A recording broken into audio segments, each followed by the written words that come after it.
Hola, ¿qué tal amigos? En este capítulo vamos a hablar sobre los tipos de datos que podemos almacenar en MySQL.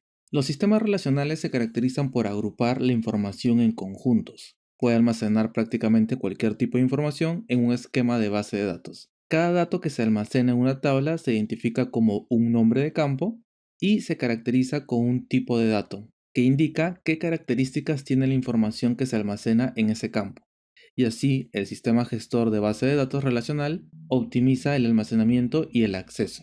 Por ejemplo, si desea almacenar la información relativa a sus contactos, entre todos los datos que le interesaría almacenar puede incluirse el nombre, los apellidos, la fecha de nacimiento, un número de teléfono, un correo electrónico, su dirección e indicar si forma parte o no de su familia. Si se fijan, es información muy variada con tipos de datos que pueden ser desde textos a fechas e incluso puede tomar valores booleanos.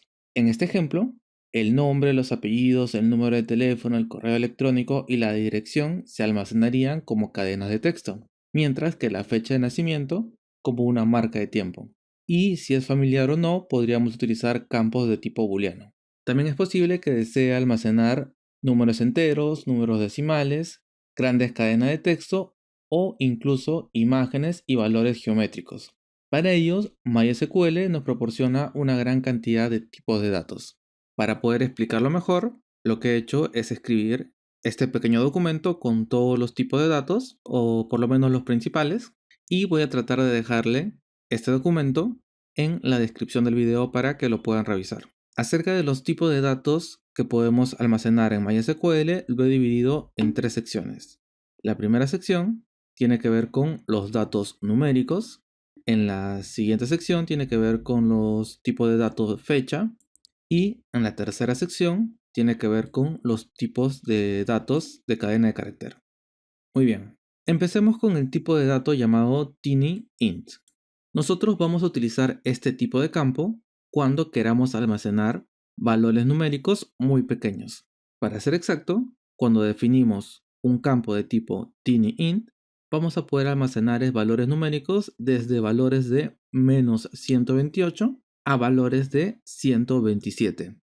Y además, si nosotros indicamos que en este campo vamos a almacenar valores numéricos sin signo, vamos a poder almacenar valores desde el 0 hasta el 255. Cuando nosotros definimos un campo de tipo TinyInt, se reserva un byte por cada uno de estos campos. Muy bien. ¿Cuándo sería útil utilizar un campo de tipo TinyInt? Cuando, por ejemplo, queramos almacenar la edad de alguna persona. No existe persona que viva más de 255 años y por lo tanto, si vamos a almacenar, por ejemplo, edad de personas, perfectamente podríamos utilizar el tipo de dato llamado TinyInt. Lo mismo si fuéramos a almacenar, por ejemplo, las notas, etc. Ahora, si necesitas almacenar un poco más de números más grandes, podemos utilizar los tipos de datos llamado Small Int. Este tipo de datos nos va a permitir almacenar números desde el -32.768 hasta el 32.767. Y si definimos que este campo no va a aceptar signo, podemos almacenar valores desde el 0 hasta el número 65.535. Este tipo de datos ocupa en memoria 2 bytes. Si quisiéramos un número más grande, acá ya podríamos ir probando con medium int, integer, big int y acá vamos a poder apreciar de qué número a qué número podemos almacenar. Por ejemplo, para medium text podemos almacenar desde el número -8.388.608 hasta lo mismo disminuido en 1 pero en positivo. Si definimos el tipo numérico en integer, vamos a poder almacenarlo desde este número hasta el número que tenemos acá. Y sin signo desde el 0 hasta el número que tenemos acá. El tamaño que ocupa un campo de tipo medium int es de 3 bytes y de un campo de tipo integer es de 4 bytes. Y ahora, si queremos almacenar números mucho más grandes, podemos utilizar el tipo de dato llamado big int. Y este tipo de campo puede almacenar números súper grandes, como el que tenemos acá. Para la mayoría de los casos, nosotros vamos a utilizar el tipo de dato llamado integer y a veces también vamos a utilizar el valor de TinyInt.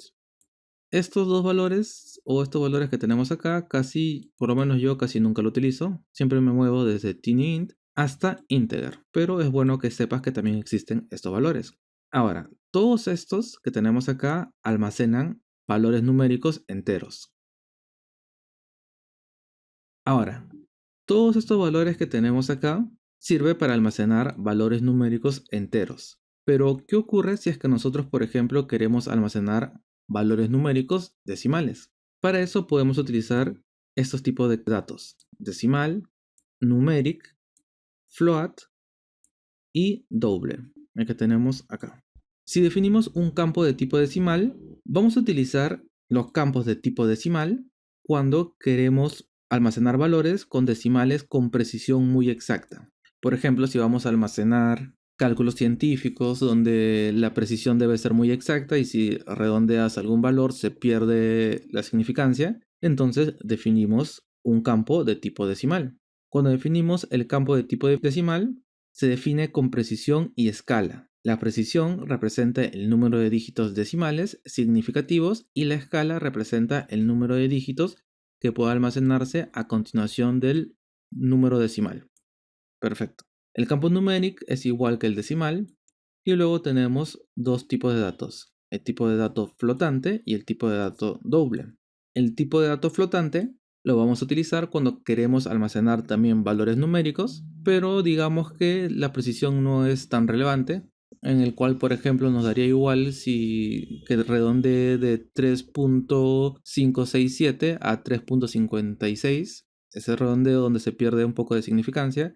Si no nos interesaría tanto perderlo, definimos el campo, que es un tipo de dato flotante. Y si quisiéramos utilizar el tipo de dato flotante, pero que me permita almacenar mayor cantidad de decimales, podríamos utilizar el tipo de dato llamado doble. El tipo de dato flotante va a depender del número que estás almacenando, mientras que el tipo de dato doble va a ocupar 8 bytes de memoria. Perfecto. Ahora, ¿qué ocurre si, por ejemplo, quieres almacenar una fecha? Si tú quieres almacenar una fecha, vas a tener que definir el tipo de dato llamado date. Ahora, ¿y cómo vamos a introducir la información de fecha en nuestra base de datos? Para poder introducir una fecha en nuestra base de datos cuando hemos definido un campo de tipo date, tenemos que hacerlo en este formato. Primero debemos colocar el año, luego colocar un guión, luego debemos colocar el mes, luego colocar otro guión y luego debemos colocar el día. Otra opción es hacer lo mismo, pero en vez de guión, colocar estos slash. Es muy importante que primero coloques año, seguido del mes y luego del día. Y las fechas válidas para almacenar en este campo son fechas que van desde el 1 de enero del año 1000 hasta el 31 de diciembre del año 9999. Y la memoria que utiliza este campo es de 3 bytes. Ahora, ¿qué ocurriría si en vez de la fecha lo que tú quieres es almacenar la hora? En este caso, lo que tienes que hacer es definir un campo de tipo time. Este campo de tipo time nos va a permitir almacenar horas desde menos 835 horas 59 minutos 59 segundos hasta 838 horas 59 minutos 59 segundos. Y el formato en el cual tenemos que introducir nuestras fechas es en el formato que tenemos acá. Primero colocar las horas, seguido de 2 puntos, colocar los minutos, seguido de 2 puntos y colocar los segundos. El tamaño que ocupa para almacenar la hora es de 3 bytes. Ahora, ¿qué ocurriría si quiero almacenar tanto la fecha como la hora? En ese caso, lo que tengo que hacer es almacenar o crear un campo de tipo datetime. Y la forma en la que le vamos a pasar la información para almacenar en nuestra base de datos es la siguiente, en este formato. Primero la fecha, siguiendo el mismo formato que el formato date. Primero el año, mes, día, seguido de la hora. También primero hora, minutos y segundo. Y las fechas que vamos a poder almacenar acá va a ser desde las 0 horas, 0 minutos, 0 segundos del 1 de enero del año 1000 hasta las 23 horas, 59 minutos, 55 segundos, 59 segundos, perdón, de la fecha 31 del 12 del 9999. Y el tamaño que ocupa este campo es de 8 bytes. Ahora, existe otro formato llamado timestamp, que es igual que datetime, o sea, nos va a permitir almacenar fecha y hora, pero la diferencia es el rango de las fechas que vamos a poder almacenar en este campo. El rango de la fecha varía desde las 0 horas, 0 minutos, 0 segundos del 1 de enero de 1970 hasta las 23 horas, 59 minutos, 59 segundos del 31 del 12 del 2037. Si así, por ejemplo, tú estuvieras diseñando, digamos, reserva de citas, donde todas las fechas van a ser en estos años vigentes, entonces podrías utilizar el tipo de dato timestamp, ya que ninguna de las fechas que tú vas a almacenar van a superar las fechas que tenemos en cuestión. Mientras que si tú estuvieras llevando el registro de, por ejemplo, la RENIEC, en mi país es el Registro Nacional de Identidad y Estado Civil, donde van a haber personas que han nacido antes de este año, entonces en ese caso sí o sí tengo que definirlo como datetime. Otra diferencia aparte de las fechas que abarca una u otra es el tamaño. Este campo ocupa 8 bytes, mientras que el otro campo ocupa 4 bytes. Y por último, vamos a hablar sobre los tipos de datos carácter. Acá vamos a poner datos carácter. Esto vamos a utilizar cuando queramos almacenar alguna cadena, para lo cual podemos definir, por ejemplo, un tipo de dato llamado char, pero si nosotros definimos el tipo de dato llamado char, tenemos que especificar cuántos caracteres queremos almacenar en dicho campo. En este campo vamos a poder almacenar valores desde el 1 hasta el 255. Si yo coloco 255, significa que voy a poder escribir 255 letras y almacenarlo en ese campo.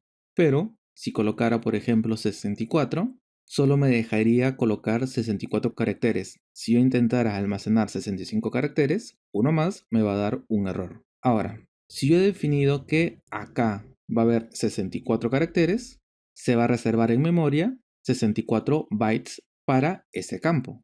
Muy bien, tenemos otro tipo de dato que es mucho más óptimo que el que tenemos acá. Y ese tipo de datos se llama varchar. En los campos de tipo varchar también vamos a poder guardar alguna cadena. Y también vamos a tener que especificar un número acá, el cual puede ir desde 1 hasta el 255. Ahora, ¿cuál es la diferencia entre el tipo de dato char y el tipo de dato varchar? La diferencia principal va a ser la siguiente. Que nosotros imaginemos que nosotros colocamos acá 255 y almacenamos en este campo el valor de Víctor Arana. Yo he puesto 255 acá, sin embargo, he utilizado 1, 2, 3, 4, 5, 6, 7, 8, 9, 10, 11, 12. 12 caracteres. Por más que yo solo esté almacenando 12 caracteres, el espacio reservado ya está y está utilizando 255 caracteres en memoria. Mientras que si yo defino un tipo de dato llamado varchar y almaceno esta misma cadena, Víctor Arana, lo que hace este número, el número 255, es determinar la cantidad máxima de caracteres que yo puedo almacenar en ese campo, más la memoria que se va a utilizar es la cantidad de caracteres que yo tengo acá aumentado en 1.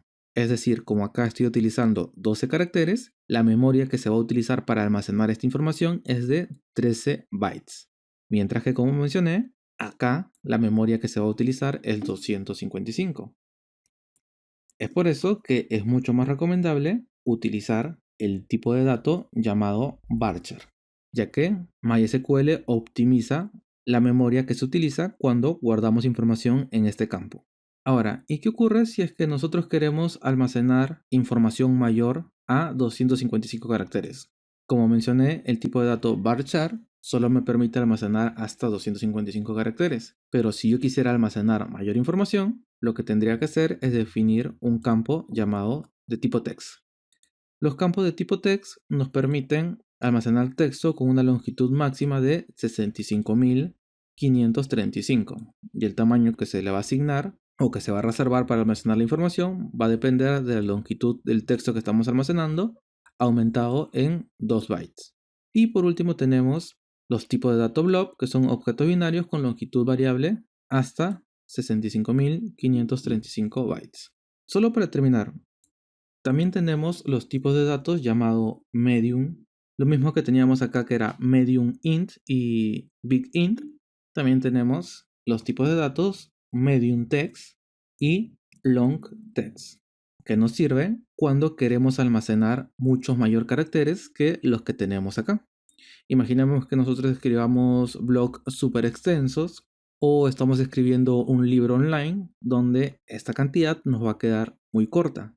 Entonces, para esos casos podemos utilizar medium text, por ejemplo, para blogs extensos, o long text cuando, por ejemplo, estamos escribiendo libros súper extensos.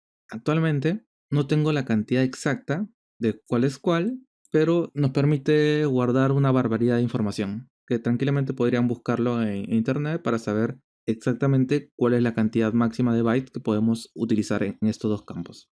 Así que por el momento nos quedamos hasta acá en este capítulo y en el próximo capítulo vamos a crear nuestra primera tabla en MySQL.